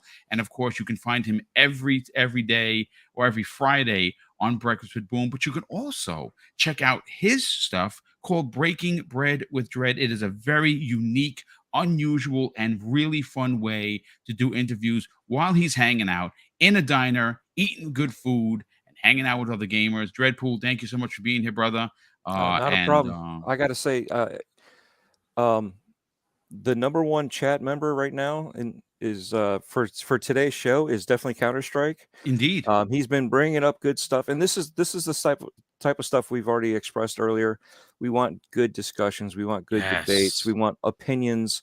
And he's, like I said, we've brought him up so many times, so he's the number one for the show. But yes, definitely, this is what we like to see and hear across all the places that we podcast. We want to see this. We want to see different of opinions. So, and as always, thank you to every single one of you in the chat. I would name every single one of you if I could, but we wouldn't have enough time till tomorrow before Boom starts another show. So we want to make sure we do all this. But again, hit the like button. I will also be doing some more Halloween stuff as we Nice. go. So definitely check that stuff out. And again, I appreciate you guys for hanging out with us and having myself on with everybody here. Yeah, well, we love having you here, brother, and thank you so much for being here as always, ladies and gentlemen. I want to wish Mrs. BoomStick and I and the rest of the panel here want to wish you and your families an amazing weekend. Hopefully, you had a chance to download any game on any console you're enjoying and have a good old time doing so. Of course, I'm going to close out the show, folks, with something that's important to me. Hopefully, one day it'll be important to you, and that's something that my dad taught me with kids, and he would say, "Craig, treat others how you want to be treated, and also it doesn't cost anything to be nice. You live by those rules, son. I can guarantee you're going to have an awesome day. So take care, everyone. We'll see you next week on the newest episode of Breakfast with Boom."